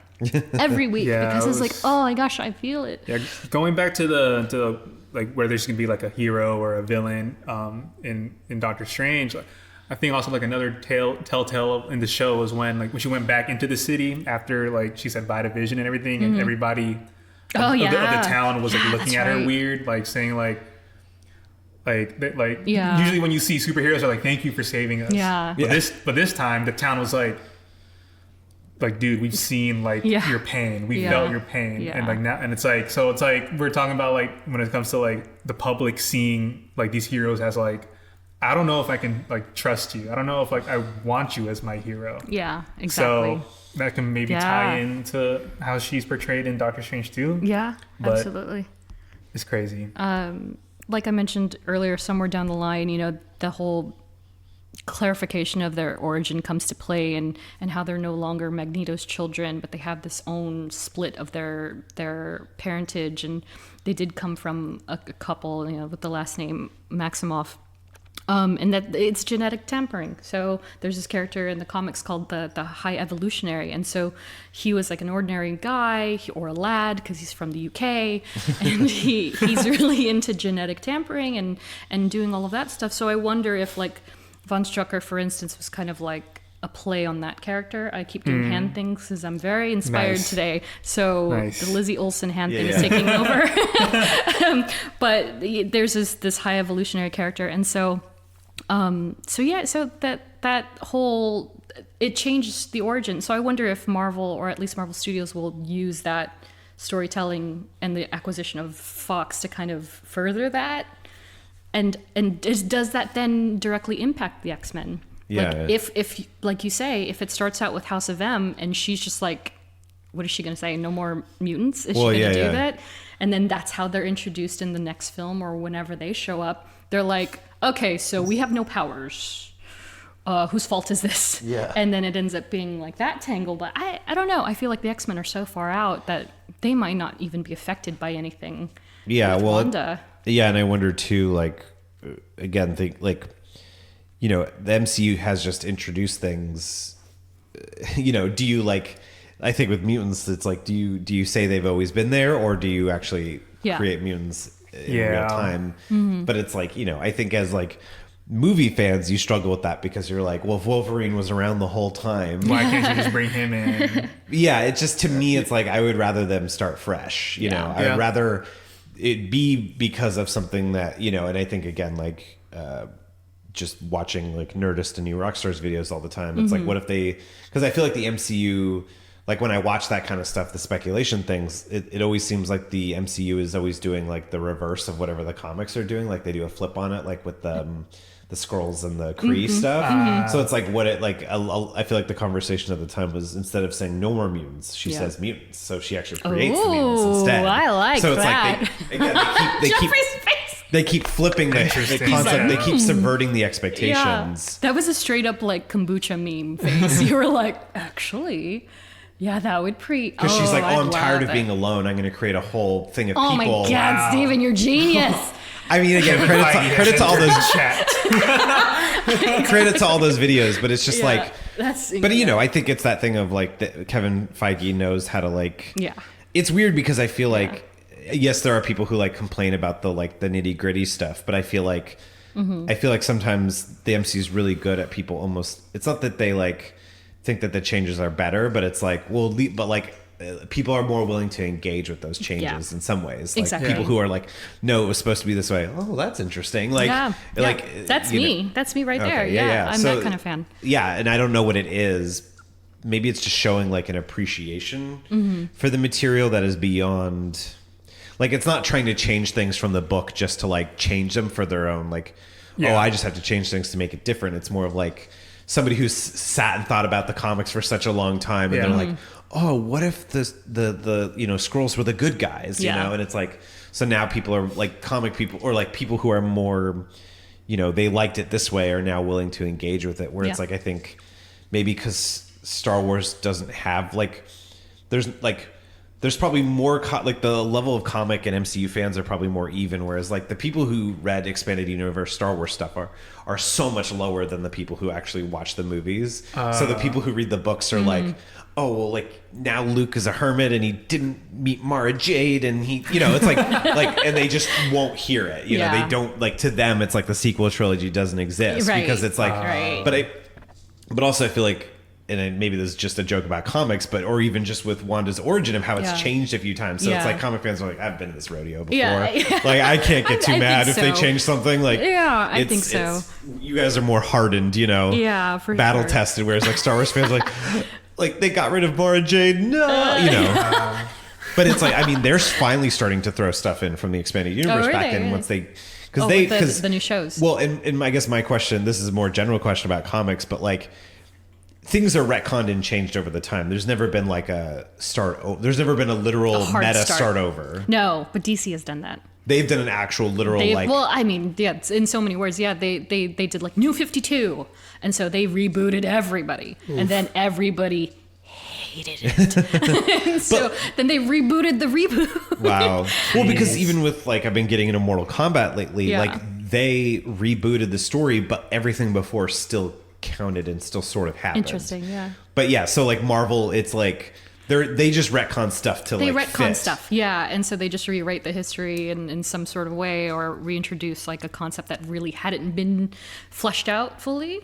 And so I feel like this actually is the best representation of something that they full on went back and were like, actually, the Magneto stuff. Just kidding. Interesting. Yeah, I honestly, like, thinking about it now, I kind of feel like it is. Because, for so long and for so many decades, and I think that's why I personally don't even have a lot of Scarlet Witch stuff, is because she was always a villain of sorts to me. You know, growing up, she was always Magneto's girl. And then just, further on here in modern times, they finally flipped the script and they're like, no, we're going to separate her from that narrative and give her her own story. Oh, cool. Which is fantastic because, since then she's had her own story. She's had her own books. She's had her own standalones, and she's been in Vision's book. And they've created these incredible, stories and add-ons to their lore that is like, yeah, you know what? Actually, this is more worthwhile than it was just being like, I'm Magneto's daughter, like. Well, and therefore, and that's why people were like connecting the suit, like that's why she wears red because it's her dad, but it actually didn't have anything to do with that. It was all the magic and the Scarlet Witchness of it. Yeah. Because it's like, there's like the Nintendo school of like, I don't know, like it's not like any of the Mario story. Like there's not going to be like Legend of Zelda. Obviously they've like worked into this like multiple timeline situation, but like with Mario, it's just every Mario is. There's no meta. There's no meta lore or meta lore where it's like, like there's no like. I mean, maybe somebody on YouTube has done a thing with Mario where they're like, here's how Odyssey relates to Sunshine or whatever. But like, it's, I guess maybe that's why I like Scarlet Witch a lot too, because it's like, there's just so many, I don't know.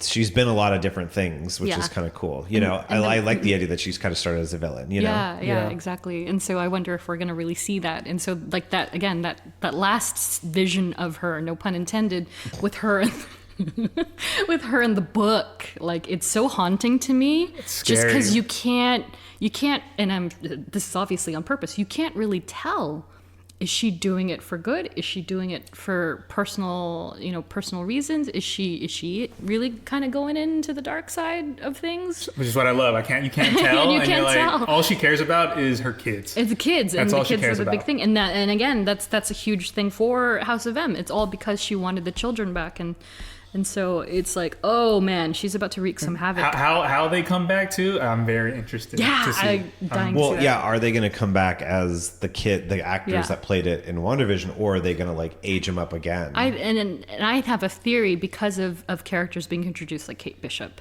and America Chavez and Tommy and Billy. They all come together and they create the Young Avengers in the books. So they're already setting us up for phase 29. You know what I mean? And so I think they're going to be completely different actors by the time we see them next. And they're going to have something resembling their actual costumes. Because they already did, and we talk about this in every episode, that there's a maturity to the costumes, to the looks of the characters, aside from the obvious growth that they're experiencing throughout the stories. And so I think they've already covered the Billy and Tommy stuff. Like they did the homage to Quicksilver and Wanda, and they did the little headband with the cape. And in the comic books, they look like that. Oh, really? Like Tom, I don't know which one. Tommy looks like Pietro, and he's got a suit that looks like Quicksilver's, and then Billy, his name is literally Wiccan in the books. And so, and they're both teen boys, and and I think that's a perfect segue to kind of bring them back, but as older children. Well, because I guess by the time Doctor Strange in the Multiverse of Madness comes out, Hawkeye series is presumably airing this fall. Yes, hopefully. Yeah. December, I think. Oh, okay. Interesting. I think it's December. I don't know any dates. I think it's right before Spider-Man, so maybe November. Oh, okay. November. Yeah, and then we'll get... What else? What else? You were saying one of the other characters? Well, America Chavez is Doctor Strange too, so it's like... Yeah, if they already... Yeah, it almost wouldn't make sense to keep them young because it's... Yeah. Then they couldn't do that. But also... Because Doctor Strange is next summer? Next summer. Next year? Next summer, I believe. We're getting so much content.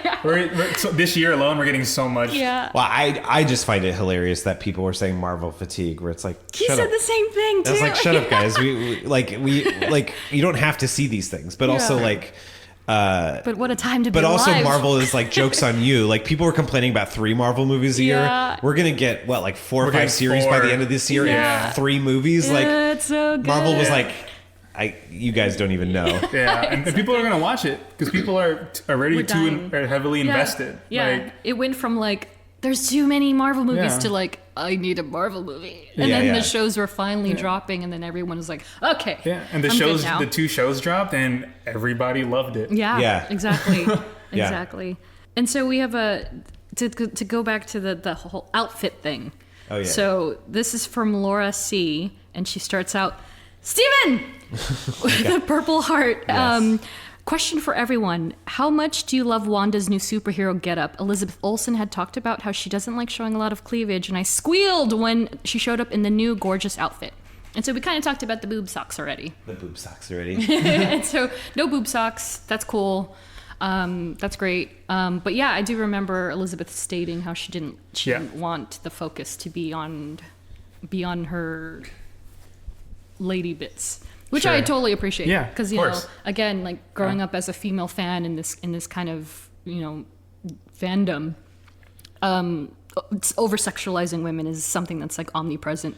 What is the guy who drew the Rob Life? Is it Rob? Rob Liefeld. Like his whole thing of like how physically impossible those drawings are. Like people are like with the Captain America. Yeah, where his like chest goes out to like Jesus, drawn like a big square. And then somebody photoshopped both.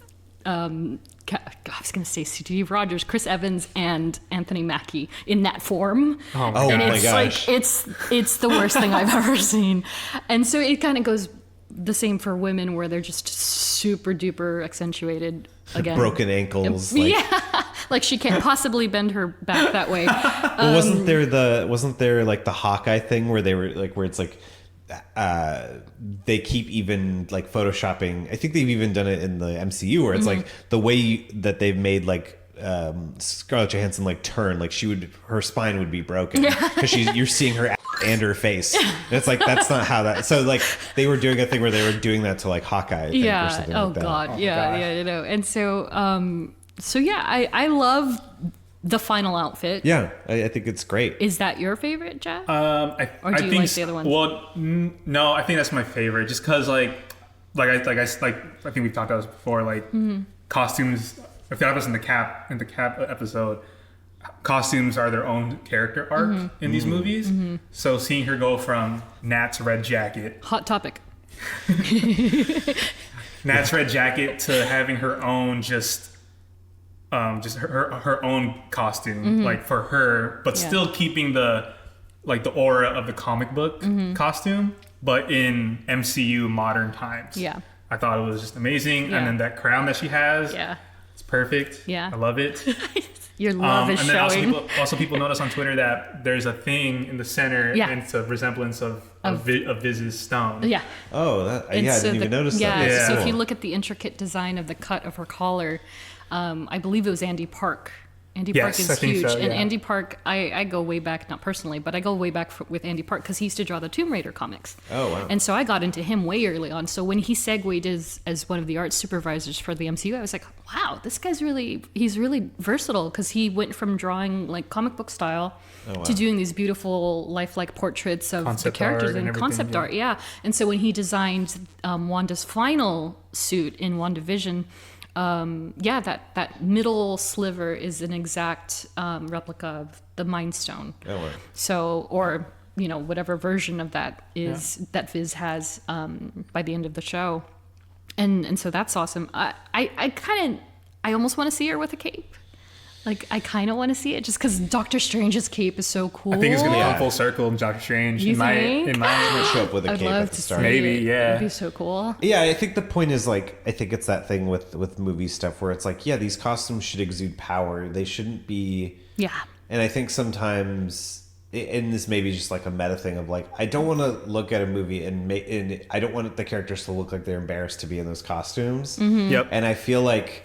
And maybe because of this like roundabout way they've had to go to make, like instead of, Wanda starting as a main character, she's like evolved into that role. So then it feels like when she's wearing that, it exudes that energy. Whereas like, who knows, like, did she say that in an interview? Elizabeth Olsen say something about like she maybe wouldn't have felt like good in a costume right at the start, because I feel like in Age of Ultron at the end when she shows up in that costume, like it's fine, but it's like it seemed a little uncomfortable, and so it's like I like that in the MCU nobody's embarrassed of what they're wearing. I feel like they have the actors that are playing them, they have to have like that choice. Like they want to feel comfortable in their suits. I mean, for example, I guess Chris Evans in his first Cap costume, like that cowl, like he hated it. He was just like, how did I make a movie in this thing? But then like now, like there's ear holes for him. So like now he's like, oh, okay, we're good. Yep. and that's funny because like another favorite character of mine is Psylocke. And so she's been in 2 Fox movies, played by 2 different actresses. And of course... Olivia Munn played her, right? Correct. But then where was she in a different one? Buried behind everybody else. And so she was actually in X-Men 3, Last Stand. Oh. She was one of the Morlocks. So she was portrayed by, I can't remember the woman's name, but she's basically a bit role. And the only identifying factor is that she's got a purple streak in her hair and she has a red thing over her eye, which is a callback to Crimson Dawn in the books. But like with Olivia Munn's outfit, for instance, you know, like Psylocke, you know, if you're a comic book fan from the 90s, you know what she looks like. Jim Lee era. Jim Lee's another huge guy. I love him so much. But he drew her in the Japanese, gosh, this is like, not to derail so hard, but Psylocke has two bodies, and she's got this ninja outfit, skin tight. You could imagine it might be made of latex if you really wanted it to be. But you know, the funny thing is that despite how much of her skin is showing, she is actually covered on the torso. You know, she's just, it's her arms and her thighs that are exposed. But then when they brought her in for the X-Men film with Olivia Munn, who was the director? Was it Bryan Singer still? It was. Yeah. Yes, and so they did this thing where they chopped out part of her cleavage plate. And so, I didn't even notice that. I mean, I didn't see it, but like from the trailer, I didn't even remember that. Oh, so you didn't watch the movie? No, I haven't seen any X-Men since First Class. It's a better one, but it's still X-Men. I've got thoughts about X-Men.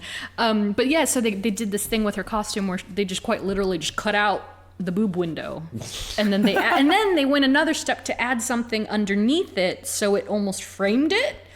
And I don't think she had a problem with it, but, you know, like, as a fan, I was just like, was that really necessary? Yeah. Like, did you really have to do that?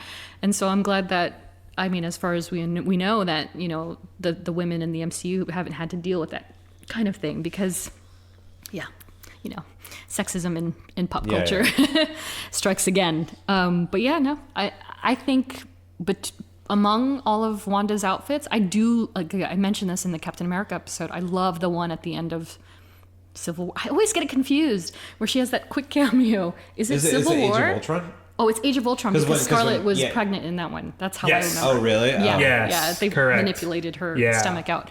But so she had that quick cameo and like the beautiful hair and her hair was lighter. It was a little lighter, but not too crazy. It was still brunette, and it's like tiny bit different than the outfit she inevitably has in Civil War. Yeah, which is fine too. But you know, but this last one is gorgeous. And shout out to this artist Kevin Wada, who is among, you know, the greats right now.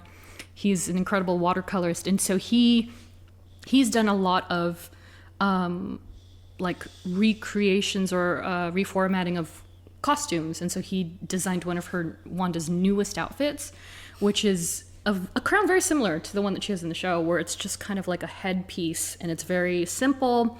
And it kind of calls back to the cultural references, you know, of not Sokovia, but of Transia and all that stuff. And she's got a cape, and she has like a bodice. It's like a one-colored bodice, and then she wears, I think she has like pants or something. But it's so elegant, and it's so like such a mature look for Wanda as a character. Like if you compare it to, you know, this weird, you know, swimsuit looking thing that she had at one point, and then, you know, like this the gloves and the full-on cape thing. She's definitely her own woman, her own character now, and I kind of love that they empowered her in that way visually. Well, yeah, again, I feel like it's a confidence thing, and I feel like somebody like Wanda in this outfit is like, I would wear this, and it's not just this thing just for our, you know, again, for like the male, you know, for our entertainment. It's like within that world, this character would wear this. Yeah, you know? Exactly. It's like she might not have felt confident to wear like a crown before. Exactly. But then you think like with the cape thing, it's like, maybe by the opening of Doctor Strange of Multiverse of Madness, it's like now that she's been rocking her outfit, she's like, this could really use a little something more, and then she. And or after hanging out with Doctor Strange for a bit, she was like, maybe I want a cape too. She's like, and then cape comes out. Oh gosh, I'd love to see that. Yeah, to me, it's. I think that's what makes a great costume in these kind of movies is that, like, I just want to believe that character is choosing to wear that. It's not just like there's purpose. It's not just there. There's purpose in it. For sure. Yeah. And so next on my list, love interests. How familiar are you guys with anything beyond Vision? Oh, I was literally just going to say that. There's one person I know. But I mean, you know... I forget who she hooks up with. Because there's one other major... not Winter Soldier. That's Nat and Bucky. Nat and Bucky. Oh, God. I knew it first. I can't remember right now. Well, Captain America is one. Oh, really? Captain America. Well, we talked about this in the Captain America. Freaky. Steve has quite a list Look, of ladies. you eventually date a goth person at some point in your life, you know? And so Captain Guy or America, girl, you know? yeah, exactly. Captain America is one of them, and I explained in the Captain America episode that it was more or less a one-night stand, and then unfortunately it was around the time when Wanda lost all of her memories, and she just kind of reset. So she didn't even remember that encounter, but Steve remembered it in every detail. And he kind of like skirt chased her for a bit, and she was just like, well, whatever. Wonder Man, who was with her on the West Coast Avengers. And so we haven't yet seen Wonder Man in the MCU. I'm wondering if they'll bring him into anything. He's kind of like a Superman in a way, but not. Oh, really? Yeah, in his own way. And so I don't know if there's room for a character like that, but his name has come up a couple of times. I think we talked about him in Cap. It might have been Cap. Maybe, yeah. Or I've heard Spider-Man. there's been speculations too. Like, is this like a hint at Wonder Man or whatever? Yeah, and then Doctor Doom. Well, that's who I was thinking. Oh, is it Doctor Doom? Yeah. And so during the whole amnesia state, Doctor Doom kind of took advantage of that situation. Not a good hookup. Again, she's really had a tumultuous backstory, and so he kind of took advantage of it and kind of pulled a Magneto where he was like, this is how it is, and you're with me, and she's like, cool. And so they kind of ruled Latveria together, and we're doing things, that she may have not done under her right mind. And so it's like a Queen Sindel situation. Yeah, for actually. Mortal Kombat fans, because she was kind of brainwashed and married Shao Kahn, the main villain of the second that's pretty accurate, actually. That's scary. Fantastic Four did get teased. Yeah, I mean, So can who you knows? imagine if they kind of bring? It's so crazy. I hate saying this, but Quicksilver is also one of them. I'm so sorry. They're both I think making we're getting faces. into Game of Thrones territory They're here. both making God. faces, and so I hate it. Wait, but- how does this happen? Okay. Brace yourselves. Well, not brace yourselves. Breathe easy, because it took place in the Ultimate Universe. And so Ultimate Universe is not 616. It's completely different. It's the same universe that Miles Morales came from, unfortunately. So He had to witness this. he had to witness this in some capacity. Cover your eyes, son. Miles has seen some shit. Oh God, yeah. And so, it's all screwy all over the place. And so, unfortunately, in this particular universe, Quicksilver and Wanda had an incestuous relationship, and They went there. and they Oh my went there, gosh. and it's very implied. There's a fade to black. But you have to also understand that isn't even the most risque thing they did, because in the same universe, Tony and I believe Black Widow or the Wasp had a sex tape. Oh, jeez. This is like the Edgelord universe. It's this is so crazy. Yeah. And that was kind of an example of them not retconning or anything, or not completely starting anew, but it was just, that's when the alternate universe stuff started to really got it. become a thing, and they were introducing this whole other suite of characters that you already knew, but super different, or maybe too similar to what they used to be. So there's that, and I just had to make note of that, because it's so good. Well, also, I don't know if you want I don't know if you want comments on your social being like, you forget the incestuous relationship part. No, stop, don't bring it up. We tried to ignore it, so let's just address it now. Exactly. And then people don't have to leave those kind of comments. Thank you, Steven. Because that's not a hill you want to die on. Yeah, exactly. And man. then of course to the palate cleanse Vision, and so we finally get to Vision. And yes, Vision, 100%, yes. Vision is a big thing for her, and always will be for obvious reasons. But their relationship is not unlike you see on the screen, in that he's just this. You watched the way that their relationship evolves. He's a robot. He's a robot. Yeah. But he's a sentient being, in that he's trying to experience new things, and he's and it's like what Bruce said in one of the movies, where he's like, you're part me, you're part Tony, you're part Ultron, you're Yeah, and they're Jarvis, all talking to each other and learning from each other, and then that's when you get Vision. And so for Wanda to kind of be in this weird rut of no one understands me, I have these weird powers, I don't have my brother, my family is dead, and then finding a partner in a Sentient and a being. sentient robot being is Oh man, of all things, and I could see the criticism of some people being like, "How could she fall in love with a robot?" And in the books, like they refer to him as a toaster. They refer to him. She refers to him as a microwave. Like when she's mad at him, she's like, "Shut up, you microwave!" Right. And so they've got some stuff between them. But and then that's kind of like not to go too crazy, but that's why when they started showing the Hydra commercials in WandaVision, when they showed the first one was like a toaster. It was a toaster. I was like, are they making fun of Vision? Or is that just is there another Hydra related toaster story? We know now because of what Kevin Feige said about how he wanted to involve Doctor Strange, but he ultimately nixed that idea. Yeah.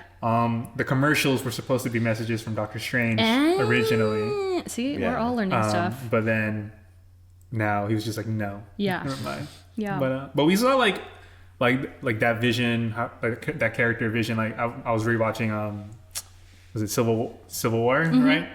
And he's trying to cook Purrrcast. Yeah. And he's just like, I don't really know what anything tastes like, so I'm only hoping this tastes good. Oh my god! And then spirits lifted.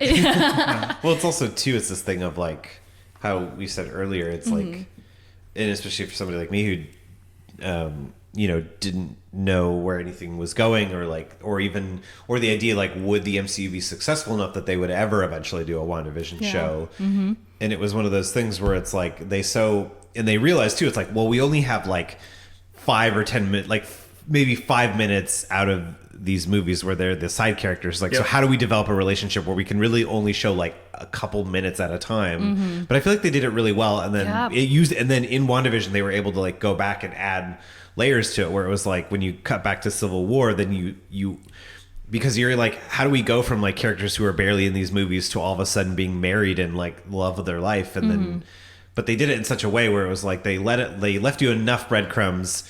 And then when they go back and explain more, you're like, okay, it all fits together. Of like how like, oh yeah, they were trapped in a house together for like months or whatever. So it makes sense that they would bond. Yeah. And and so it wasn't this thing of like, it didn't feel like an out of nowhere situation. Yeah. Like it was implied. It was all implied. Yeah, and she even says it, like when she's speaking to, I was going to say Chris Evans, when she's speaking to Steve on her bed, and then Viz just comes in through the wall, and she's like, Viz, we talked about this.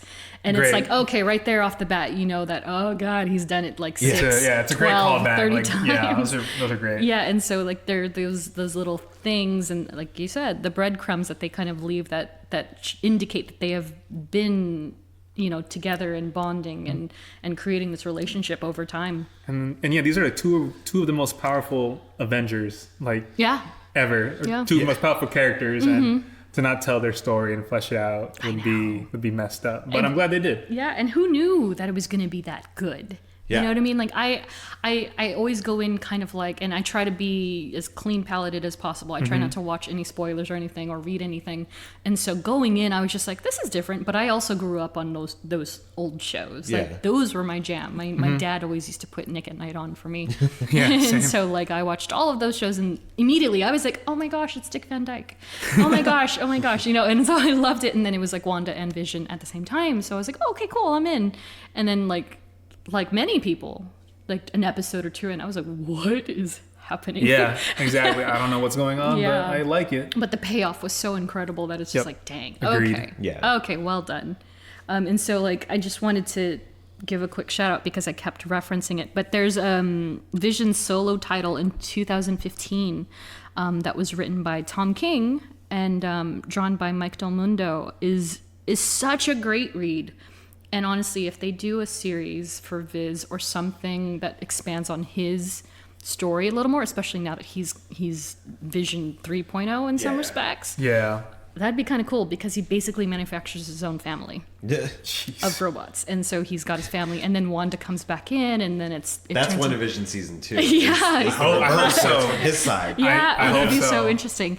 And so, Wanda comes back in, and they have a very...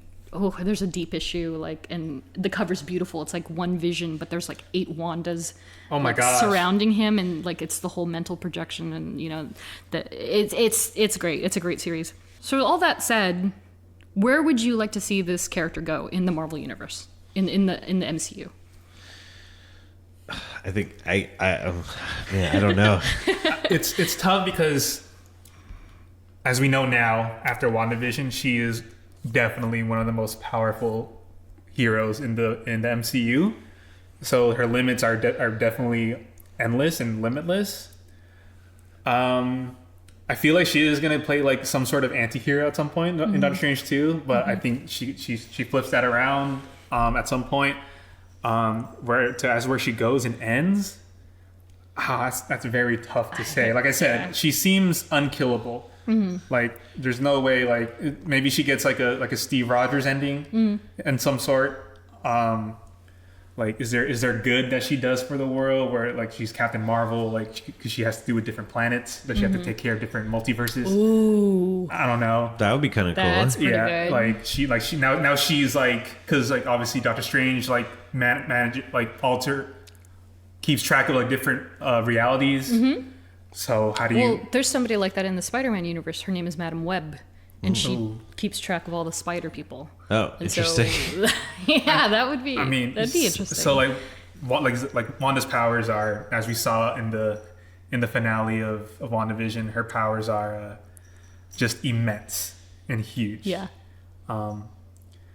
So I don't know. I hope she does get like a nice ending. I don't know what these characters like. I don't know how these people's contracts look. Yes, So, again, you know thinking what I'm saying? I was gonna just start talking about the practical side of things. Yeah. But I mean, it's interesting because it is as far as like that practical side of things go. It's like with the main heroes, it's very like clear that like they have limited time, and so because they're the star of the movies, they build the arcs in. Yeah. But for the side characters, it's like, what are they gonna? Are they just gonna be side characters forever, or is like this gonna be a situation where like, I mean, especially maybe because of the success of WandaVision.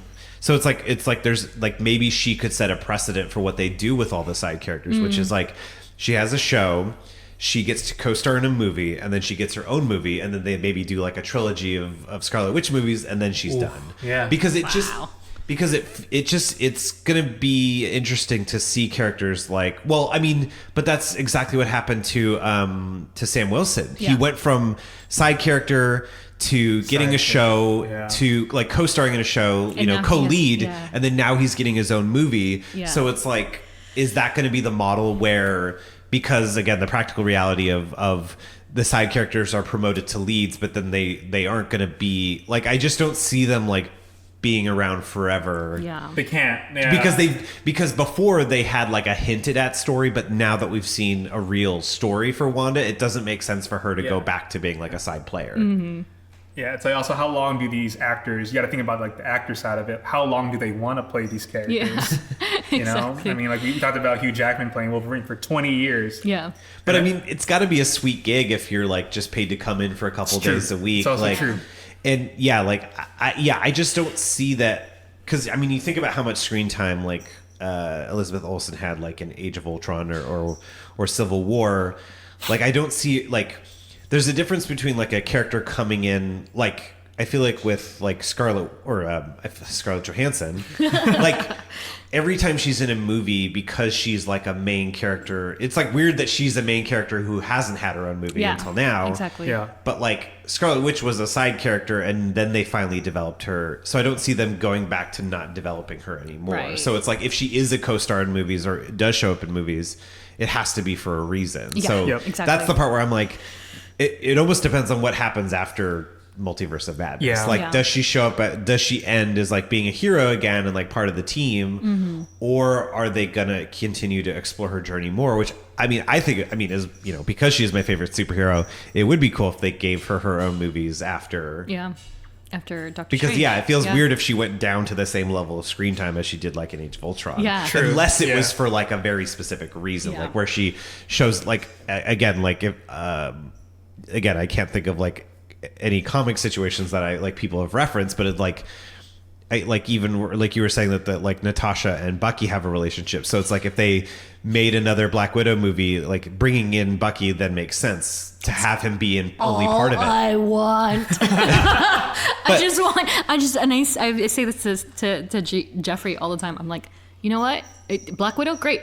I just want a 2-second flashback. It can be a flicker on the screen of her and Bucky back in the day, as spies, kissing. I don't care. I just want them to know that they were together. I want to know, and it be like confirmed that they knew each other. Like they did in the books. Like, you know what I mean? Like there's again, and I say this all the time, once we finally get into a Bucky episode, I mean, they have such a rich background and backstory that it's almost a crime to not reflect that in some capacity, especially for a studio that seems to be doing all of these like fan favors, you know, how could you overlook that of all things, you know, and is Natasha so different in the MCU that's not even an option to them. And so I guess we'll find out in July. Well, and again, I guess my big question does Wanda have a relationship with another MCU hero that is like the equivalent of like what they did with Tony Stark in the first Spider-Man, or what they're possibly doing with Doctor Strange in the next Spider-Man? I don't know. Because the only person I can think that she has a relationship with, because is her and Hawkeye. I was gonna say Hawkeye. Oh yes, because the whole because they share the same grief, they share the same pain. Because at the end of Endgame, they like he lost Nat, she lost Viz, so like they connected on that, and I was just like, oh, that's interesting that they included that at the end of Endgame. He essentially made her an Avenger.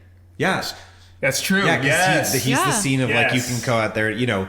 So you're right, and I think somebody on Twitter recently was talking about how underrated people have talked about that relationship. So maybe like, what if there's a version where like, you know, after the Hawkeye series, it's maybe not even with like through Hawkeye she gets a relationship with Kate Bishop or something. Like, is that something that happened in the comics? Like, I don't know, but like that would be. Oh yeah, he also retrieves her in Civil War. And she like even across the you're pulling your punches, like that whole thing. Like they have this very underrated. Wow, now I think that's it's absolutely underrated. Yeah. And it doesn't exist in the books at all, but you know, at least oh, interesting. Okay, I mean, but they were on the West Coast Avengers together. Oh wow. But also this Wanda they were the same age essentially, whereas MCU Wanda is like a good 10 years younger, and so they've changed the dynamic a little, but that's an interesting one. Oh, and you know, speaking of, before I go too far, I just want to make note that question was thanks to Patreon patron Ariel,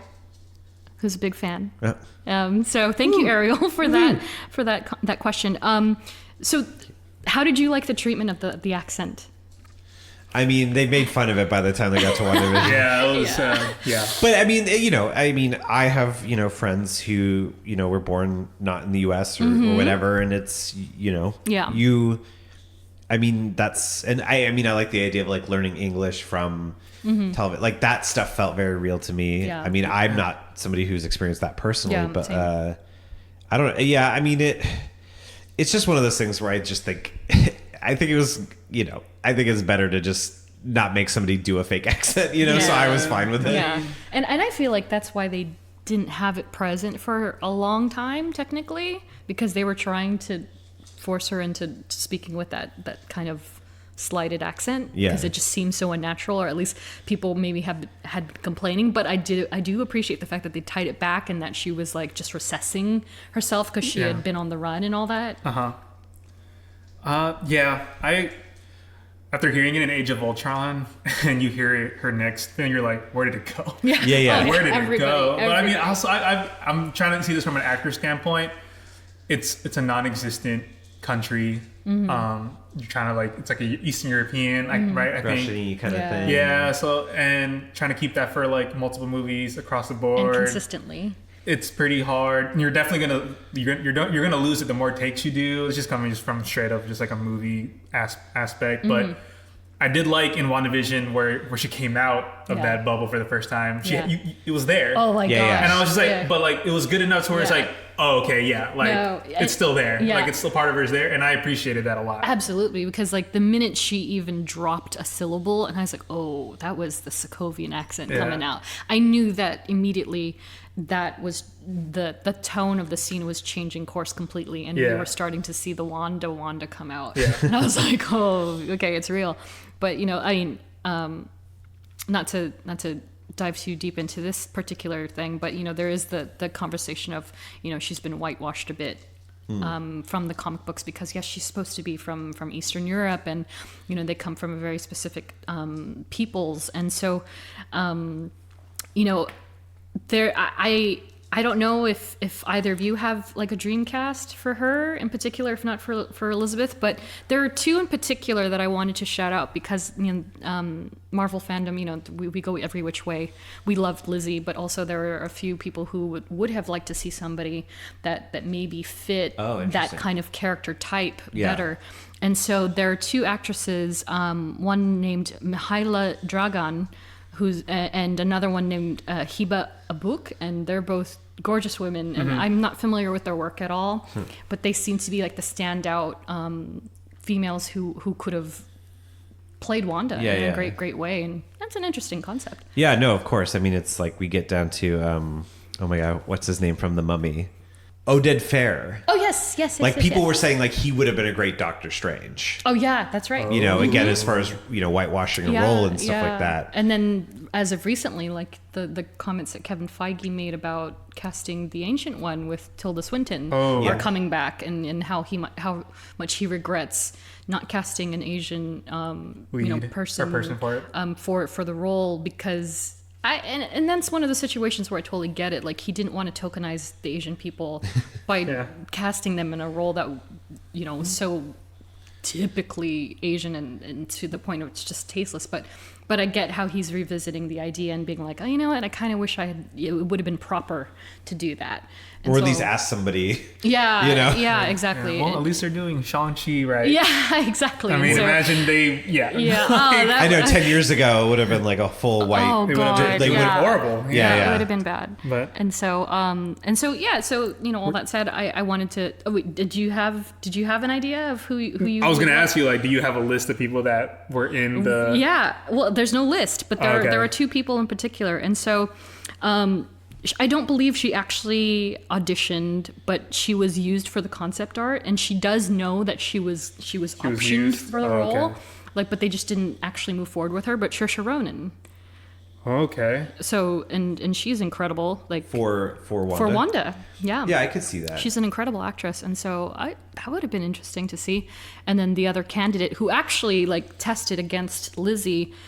Is Sasha Peter Schaefer from Pretty Little Liars. I don't watch the show. I don't watch the show either. But yeah, apparently she auditioned and she was up against Elizabeth and didn't get it. Yeah, so those are the only two. Well, I was just going to say regarding the accent thing, I think it was easier to do the accent when this character only had a scene or two. Yeah. But to try and, as her role grew across the MCU, it's like... Well, yeah, it's kind of the same reason why, this is kind of a similar example, but different, which is for The Hobbit, they de-aged Ian Holm and Elijah Wood because they were in two scenes, but they didn't de-age Ian McKellen because he was one of the stars of the movie. And so they we're not going to de-age this character for an entire 3 movies, 12 hours, it was just more of a practical reason. And so I think with WandaVision, it's partially if somebody's been, trying to learn English or trying to or purposely trying to remove their accent, because I also have friends who it's a point of pride. So they're not trying to cover up their accent, or whatever.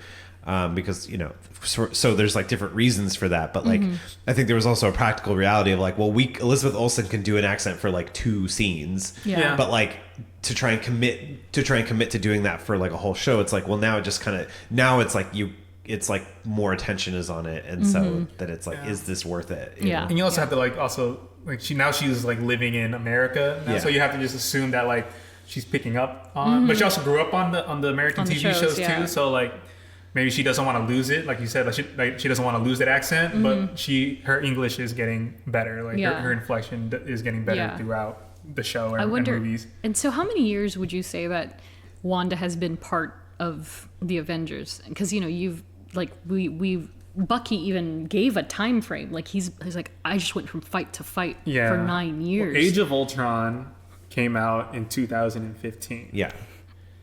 So I guess 2015 to 2023. Right? Yeah, it was Endgame 2023. Yeah. So it's been almost a decade. Yeah. Oh my God. She's been in America for a long time now. Yeah. So then now that my question is she going to have the accent in Doctor Strange? Exactly. In the Multiverse of Madness? And I kind of want to see it. I would like to see that. I don't know that Doctor Strange is hold on. I guess you've been off the wagon a while because last time I saw you, you spoke perfect English. It's so She's like, no, it's point of pride. Sorry, No. I didn't do the accent. Nice. I had to try it once. Oh, God. Did they even interact in Endgame? No, not really. No. They just brought him back, but Not even in Wakanda. that's about it. In Infinity War? No, nothing. No, Doctor Strange was on Earth. He was on Earth. Wait, where was wait, Wanda? No, I'm sorry, it's all Earth. I'm sorry. He was in the. He was in New York. Oh, and then he was went in off New to York, space. and then He was in space. So he never saw, because Wanda was on the campus the whole time. Or no, she went to. I'm confused. She went to in Infinity War. She went to Wakanda. She was in She was in Wakanda. Wakanda. Yeah, Yes. With and Viz. he was in he was with Tony on Yes, and Titan, he was on Titan. the spaceship with the The Guardians. No, Oh, not so- the Guardians. The Thanos' children. Gamora and Nebula. No. Oh, Well, them two. Yeah. The Black Order. The Black Order. Yeah. Yes. So yeah, they've never had an interaction. Yeah, they didn't have. So an that'll be interaction. interesting. That like it's characters. Unless it was in the Soul World. Yeah. Well, I mean, it'll be cool. I hope because to me, like the idea of like. Again, I think Wanda and Vision, it's like you're building a relationship that is like partially off screen. Yeah. So I wonder if there'll be moments where it's like you can tell that Doctor Strange and Wanda have interacted before. We just haven't seen it yet. Yeah. You know? Yeah. And I hope they do that. I hope it's not like it's not that dumb situation where like Poe Dameron introduces himself to Rey at the end of Last Jedi, which I think was like only done because Colin Trevorrow asked for that, I think. Oh, really? Yeah, before he was booted off of Star Wars. No. But it's like you don't need to show the meeting. Like Yeah. I would have assumed that they had met Had met at at some any point. point. Yeah. You know, they like fought that big battle together. yeah, no, like I don't need to like I feel like sometimes nerd culture like we need to see everything like all the literal details. And it's like Yeah. guys, like things happen off screen. Like Yeah. why I can't know, yeah, I like don't people like go to that. the bathroom off screen? Like why do you need to have every introduction be shown on Exactly. screen? Yeah, I don't like that. Exactly. Okay, well, I think that kind of, that's all I have written down. It's a great note to end. So, there's so much, but there's so much to her. Like we didn't even cover like the magic elements and her powers too deeply, but I guess before we end, we can touch on that. And so it, like Geoffrey said, she's essentially like one of the most powerful people in the Marvel universe, if not, like Of all if not time. the, yeah. And it's hard to say because, like you have someone like Captain Marvel who is incredibly powerful.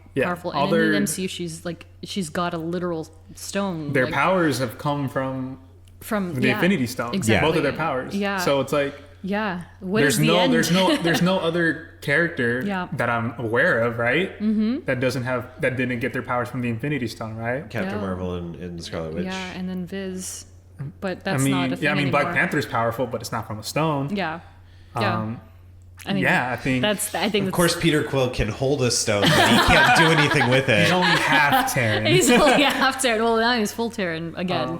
But yeah, like no, and I guess that's kind of almost the perfect scenario for characters like the X-Men to come in, because they're just a whole suite of other semi-natural prowess and power ratings, because that's all innate with them technically. And now Wanda knows how to use her powers. Exactly, and it's For terrifying. the last, was it like, now it's been like 6 years, she's never known how to use her power. She's just like, this is coming out of me, I can do this, cool. Yeah. But now she's like, especially full on creating like a living Reality.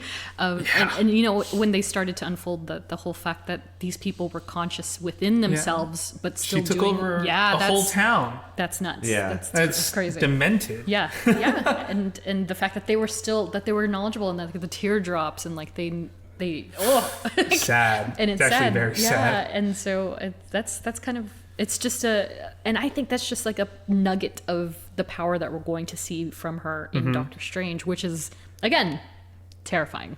I hope they give her some fun visuals, more like, because so far it's been more like red energy and it's been more like internal, but like I want to have like the the Thanos and Doctor Strange fight, like that kind of stuff. I want her yes. I want them to make her powers more fun and showy, because I feel like that, like, it's like she deserves to have fun too, you know, in that sense, where it's sure. like let's give her some warping stuff where she like I don't know, turns people into cubes or whatever, you know, like yeah. Well, one of the iconic drawings from the House of M series is like, you know, her just essentially pixelating and breaking up so like a Tetris block, and she's just floating away, and you know, and that's like immediately after she says the no more mutants thing. You know, I mean, if they gave the first Doctor Strange like those visual effects from that first Doctor Strange, and it's only enhanced in the second one, and then you combine Wanda's powers with Doctor Strange's.